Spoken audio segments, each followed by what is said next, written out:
또 말씀은 가능한 한 길지 않게 나누도록 하겠습니다. 오늘 이 성경 말씀은 제 마음속에 마치 스냅 사진처럼 여겨집니다. 여러분, 스냅 사진은 의도하지 않고 연출하지 않고 있는 그대로 그냥 가볍게 찍는 사진을 이제 말하는데요.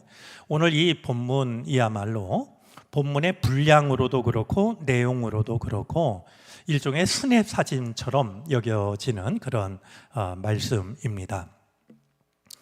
이제 이스라엘 백성들이 광야길을 지나가는데요, 우리 성경의 기록에 의하면 하나님께서 광야길을 지나가는 이스라엘 백성들을 이끄시는 방법이 세 가지가 있습니다. 하나는 우리가 잘 알고 있는 것처럼 구름 기둥과 불 기둥으로 인도하셨고요, 다른 하나는 언약궤로 그들을 이끄십니다.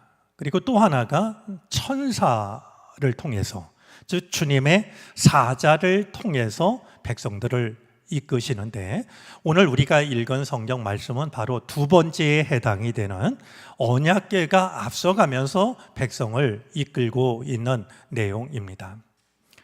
우리 사흘길을 언약궤가 앞서갔다 그랬는데요, 우리가 그냥 상식적으로 생각하면 언약궤가 백성들보다 사흘길 앞서 떠나면 이 언약궤를 따라갈 방법은 없습니다. 그런 점에서 이제 사흘길을 갔다라고 하는 이 말씀은 언약궤를 앞세우고서 언약궤를 따라간 지가 3일이 되었다, 이렇게 이해를 하는 것이 합리적이라고 여겨집니다.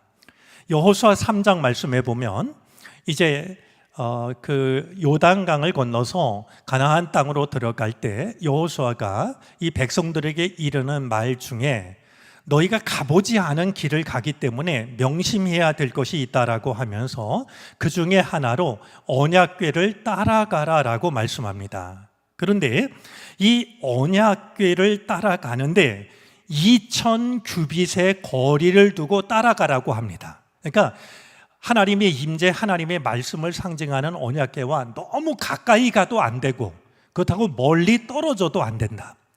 여러분, 이건 지금 우리 오늘날도 마찬가지 아니겠습니까? 우리가 하나님의 말씀을 잘 안다라는 이유로 때로 말씀을 앞지르면 안 되는 일이고요, 또 지나치게 멀어지면 아무리 믿음이 있다 할지라도 말씀을 따라갈 수 없게 되는 결과를 가져오게 될 겁니다.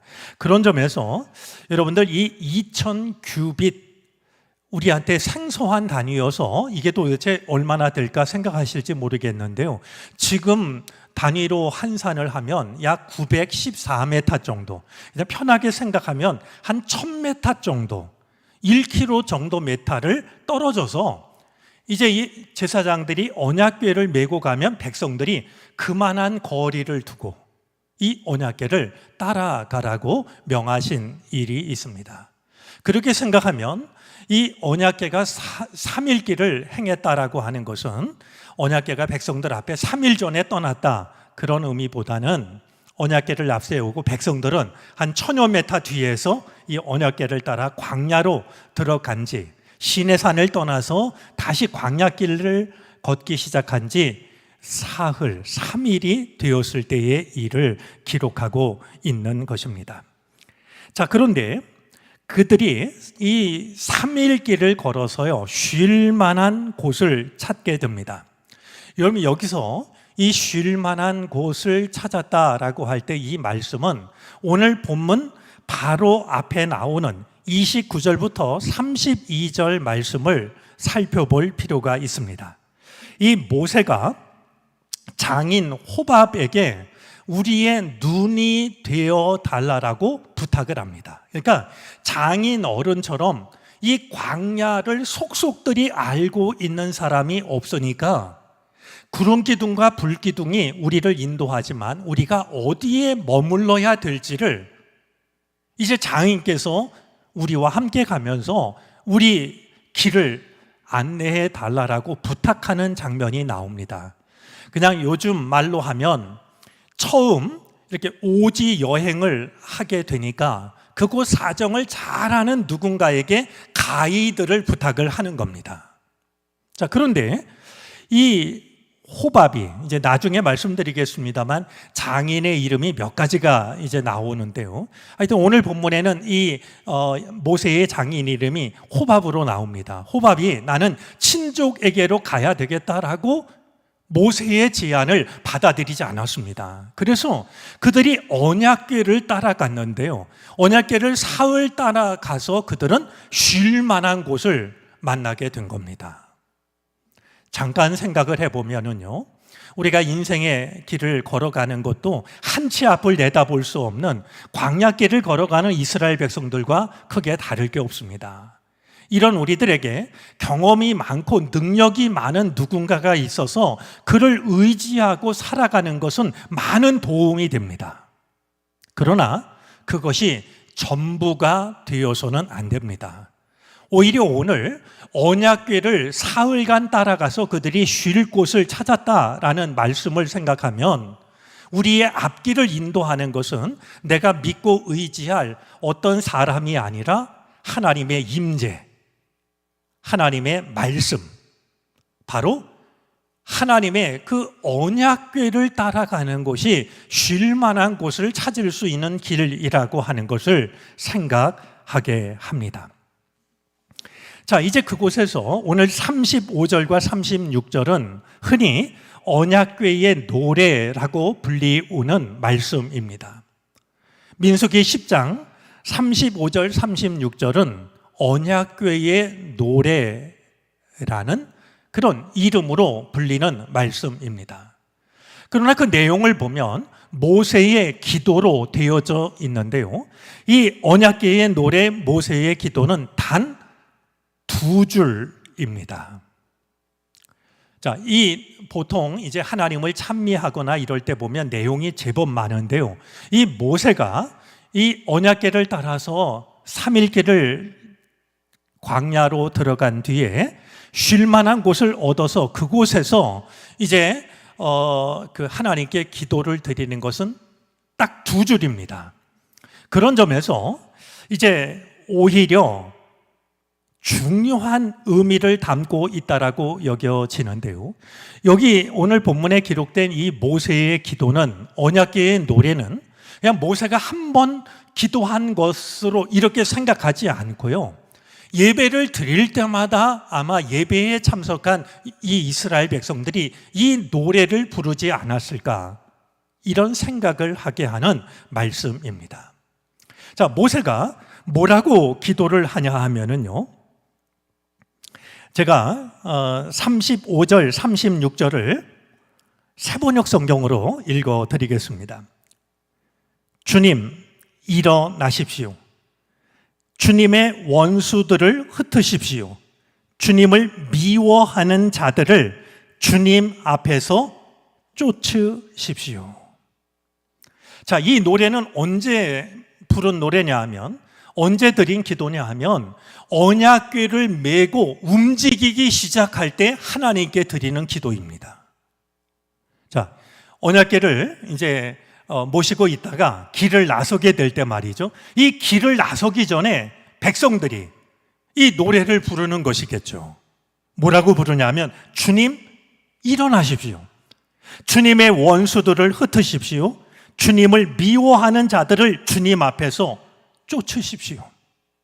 그러니까 우리가 주님을 모시듯이 언약궤를 메고 걸음을 옮기기 시작하니까 주님 일어나셔서 우리 앞을 가로막는 모든 장애물들을 제거해 주십시오. 기도하는 겁니다. 찬송하는 거예요. 이것은 말씀을 드린 바와 같이 지금 이 장소에서 딱 한 번 드렸던 그것이 아니라 그들은 언약궤를 들고 움직일 때마다 아마 이 기도를, 이 찬송을 그들은 계속 반복해서 부르며 길을 걸어갔을 것으로 여겨집니다. 자, 이번에는 쉴 때, 이제 길을 가다가 이제 어딘가 머물게 되지 않겠습니까? 머물 때도 그냥 언약궤를 내려놓은 것이 아니라 기도하고 찬송을 드립니다. 뭐라고 기도했냐 하면, 주님, 수천만 이스라엘 사람에게로 돌아오십시오. 주님, 우리가 여기에 머무니까 주님도 우리와 함께 머물러 주시기를 바랍니다. 이렇게 기도를 또 찬송을 드렸던 것입니다.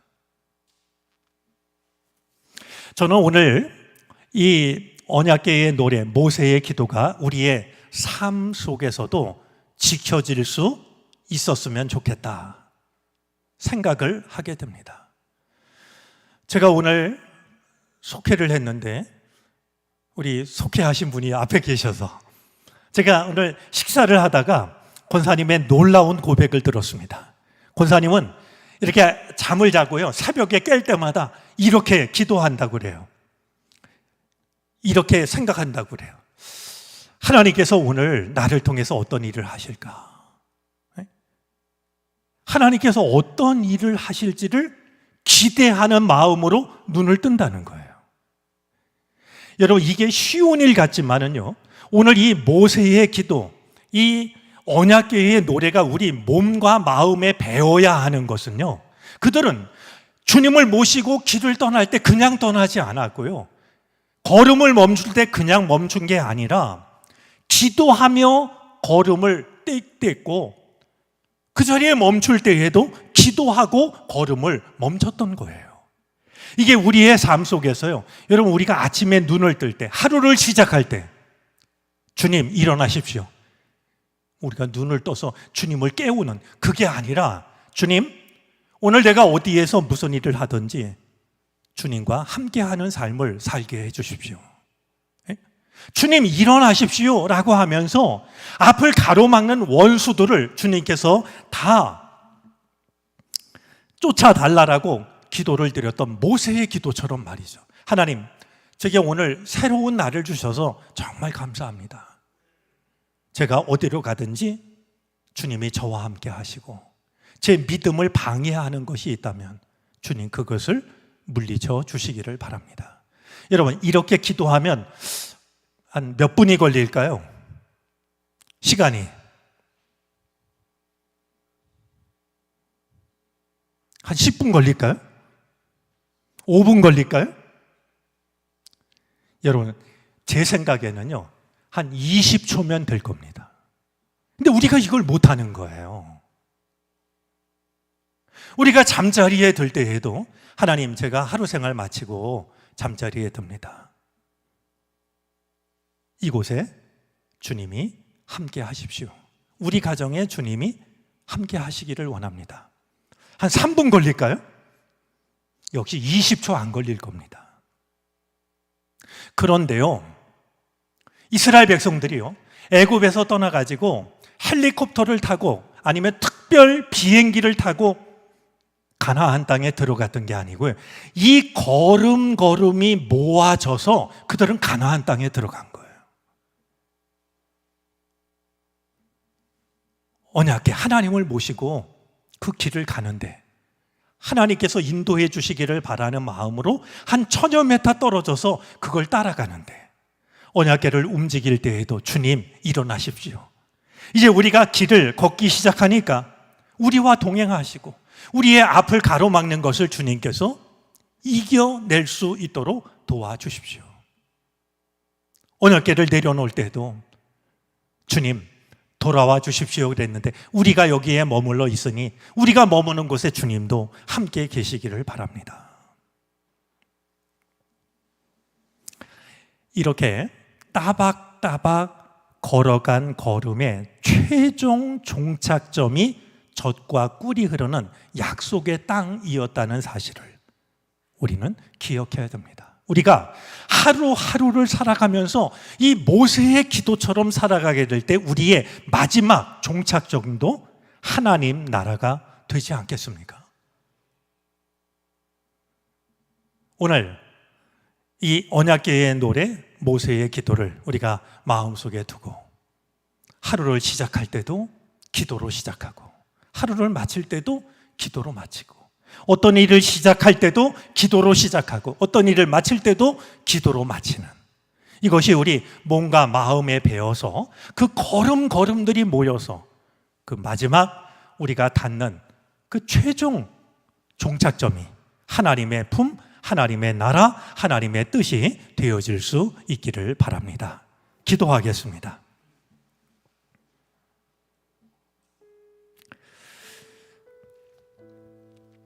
오늘도 우리를 기도의 자리로 불러주시니 감사합니다. 먼저 주의 말씀에 귀를 기울입니다. 떠날 때와 머물 때 기도로 떠나게 하시고 기도로 머물게 해주시기를 바라고 원합니다. 시작할 때와 마칠 때 기도로 시작하게 하시고 기도로 마치게 해 주시옵소서.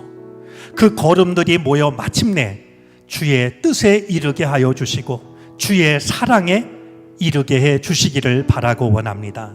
우리에게 좋은 스크린을 주셔서 감사드립니다. 하나님께 더 큰 영광 돌리게 하시고 더 많은 은혜를 받을 수 있게 해 주옵소서. 이 밤 우리가 드리는 찬양과 기도를 주께서 흠양하여 주시옵소서. 예수 그리스도의 이름으로 기도를 드립니다. 아멘.